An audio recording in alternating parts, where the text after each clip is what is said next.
I'm in Japan doing my first ever one bag trip. I've been here about 3 weeks now and I feel that's long enough to tell you how it's working out. And how I ended up doing one bag in the first place is a funny story.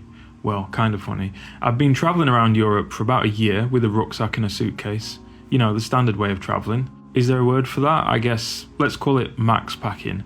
And it was all going fine until a flight from Albania to Hungary with an airline that will remain nameless, but there's a massive hint on screen right now, and they sent my suitcase to Germany and basically no one did anything to try and help me get it back.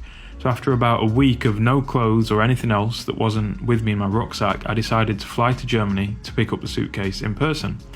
And then I headed back to the UK to regroup and reassess things. It was actually quite a stressful time, and during that week, after finding the one bag subreddit, I decided I was going one bag. I didn't want to put my stuff in the hands of an incompetent airline again, and one bag actually appealed to my naturally minimalist nature too, so first thing to do was choose my new bag. I couldn't use my old Adidas one, it was too small, so I did some research and combined that with my own experience of Maxpack travelling, and in the end I went for the Cotopaxi Allpa 35 litre, and I managed to get the black version online for about £200. I didn't want their bright coloured versions if I could avoid it. It's by far the most I've ever spent on a backpack, but I do need the right kit now I'm a one bagger, and I'm impressed so far. As for the contents, the only real new and fancy things I've bought are a microfiber towel to replace my normal bulkier one, and some things for a new camera setup that takes up less space than before. Then I got rid of a load of stuff that I felt I didn't need. There were some things I was on the fence about, but let me show you what I decided to keep, then I'll show you what I took out. Then I'll report on how it's all been going. So here's what I kept.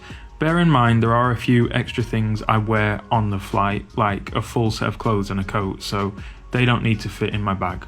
4 t-shirts, 4 pairs of boxers, 4 pairs of socks, a pair of trousers, a jacket, a shirt, supplements, toiletries and shaver, a USB stick, a towel tag, 2 SD cards, SIM ejector tool, 2 pens and batteries, my microfiber towel, my laptop, mouse and charger, and I use the charger for my phone and camera, a cap, disposable earplugs, 2 plug adapters and a sewing kit, the rain cover which came in the bag and maybe I'll need it one day when it's raining, my camera stuff and tripod, and a passport and wallet, and my phone which I'm using to film this. And now here's what I got rid of. A towel, loads of clothes, an Ethernet cable, an HDMI cable, a pan. Now I am a foodie so I like having something good to cook with, but I feel like if I pick the right Airbnb this should be okay. A veg peeler and a few small things for the kitchen. Notepads, shampoo and shower gel, you can't take this stuff in your carry-on anyway. An external hard drive. Smart shoes, I had these but never used them. A lint roller. 3 books, I am going to miss these but they just take up too much room. My old camera which I sold, and then a light for filming, and then a mic for voiceovers as well. And some visa type travel document things. When I'd got everything together, I gave myself a test run back in the UK, taking the train to my friend's house and stopping over for a few nights, and it was fine, really easy, but I didn't know how it was going to be in a foreign country. However, I'm really pleased to report it's been going great. It barely feels any different to before, to be honest. In fact, I prefer knowing I have less stuff to think about.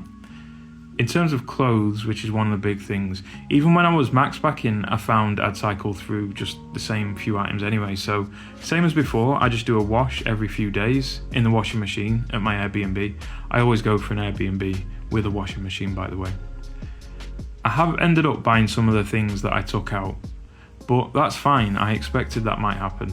I'll probably have to do the same again in the next country, but at least when you're in somewhere like Japan, this is barely an issue because they have shops like Daiso with everything you could ever need at really cheap prices. It might be more of an issue in a less developed country, we'll have to see. The things I have rebought are a stainless steel pan from IKEA. It turns out the Airbnb here does have pans, but they're not very good and the food just gets burnt, so I did want a quality pan because I cook at home quite a lot. And I've also re-bought a veg peeler, a notepad, a lint roller, and the shampoo and shower gel. In fact, you can watch my Daiso videos where I go and buy a lot of this stuff on this channel. All in all, I have zero complaints. I'm a one bag convert for sure now, and I love my Cotopaxi bag. To be honest, it's not even 100% full when I use it. Part of me thinks I should have done this sooner, but traveling is so much about learning and improving as you go. It's just fine. So if you're interested, I'd recommend giving one bag a go. You might be surprised what you can get rid of. I've also got this handy spreadsheet to help me organise everything, and I'd recommend you doing this too. If you'd like to follow my adventures in Japan or further afield when I go, be sure to subscribe to this channel. I'm uploading fairly regularly at the moment, and I plan to be in Japan for a good few months yet, thanks to their generous tourist visa for Brits. And any questions about one bag, just leave them below. But thanks for watching.